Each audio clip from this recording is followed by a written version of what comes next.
జై శ్రీమన్నారాయణ. అందరికీ కూడా వరలక్ష్మి వ్రత దినోత్సవ శుభాకాంక్షలు.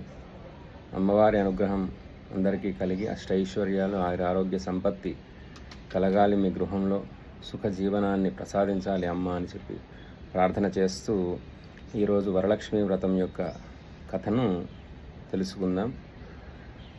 మగధ దేశంన కుండినం అనేటువంటి ఒక పట్టణం ఉందట.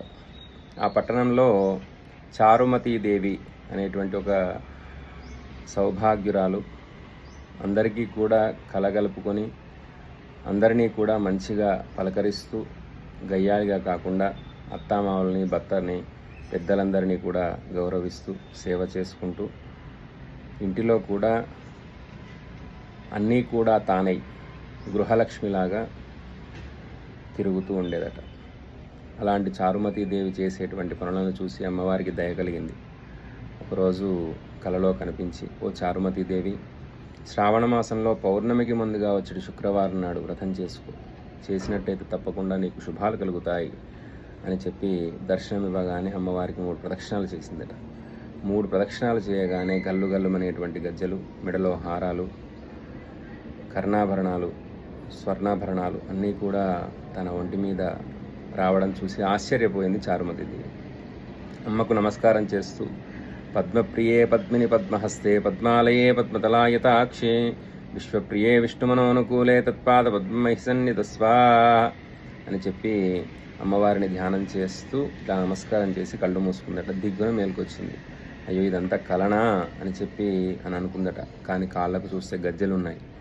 అయ్యో, అమ్మవారి అనుగ్రహం తప్పకుండా కలిగింది అని చెప్పి ఇదంతా కూడా ఆ వార్త అత్తమామలకు, భర్తకు తెలియజేసిందట. ఇదంతా కూడా శుభసూచకమే అని చెప్పి వారు అనుకున్నారు. శ్రావణ మాసం గురించి ఎదురు చూస్తున్నారు.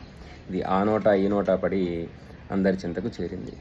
అందరూ కూడా ఆ వరలక్ష్మి అమ్మవారి యొక్క వ్రతం చేసుకోవడానికి మేము కూడా చారుమతీదేవి ఇంటికి వెళతాం, చూస్తాం అని చెప్పి ఆతృత పడుతున్నారట. ఎప్పుడెప్పుడు వస్తుందా శ్రావణ మాసం అని చెప్పి ఎదురు చూస్తున్నారట. రాజ్యం ఎంత సుభిక్షంగా ఉంటుందంటే ప్రాకారాలు, గోడలు అన్నీ కూడా బంగారంతో ఉండేవట. వాటి మీద ఉన్నటువంటి ద్వారాలన్నీ కూడా వజ్రాలు పొదిగినటువంటివి ఉండేవట. అలాంటి ఐశ్వర్యవంతమైనటువంటి రాజ్యంలో అమ్మవారి అనుగ్రహం కొరకు, అంటే ఐశ్వర్యం అంటే సంపద గురించి కాదు, సుఖమైనటువంటి జీవనం కావాలి అని చెప్పి ప్రార్థన చేస్తూ అందరూ కూడా వ్రతం చేసుకోవాలనుకున్నారు. చారుమతీదేవి ఇంటికి బయలుదేరారు అందరూ కూడా. ఆ విధంగా అందరూ బయలుదేరి చారుమతీదేవి ఇంట ఆ వ్రతం చేసుకున్నారట.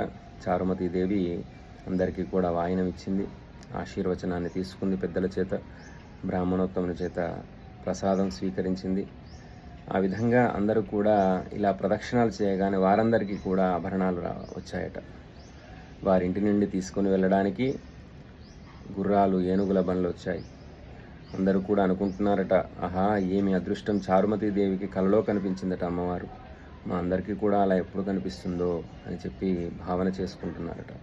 అలా కనిపించాలంటే మనందరం కూడా సౌమ్యంగా ఉంటూ, ఇంట్లో అందరినీ కూడా గౌరవిస్తూ, ఇంటిని పరిశుభ్రంగా ఉంచుకుంటూ, ఇంట్లో సుఖమైనటువంటి జీవనానికి మనం కారణం కావాలి. అలా అయినట్టయితే తప్పకుండా అమ్మవారి అనుగ్రహం అందరి మీద ఉంటుంది, అందరికీ కూడా ఏదో ఒక రూపకంగా కనిపిస్తుంది. అలా అందరూ కూడా చారుమతీదేవి వల్ల సౌభాగ్యాన్ని పొంది అష్టైశ్వర్యాలు పొందారట. శ్రీ స్కాంద పురాణే రేవాఖండే వరలక్ష్మి వ్రత కథాయాం సమాప్త. అందరికీ కూడా వరలక్ష్మీదేవి అనుగ్రహం కలుగుగాక. జై శ్రీమన్నారాయణ.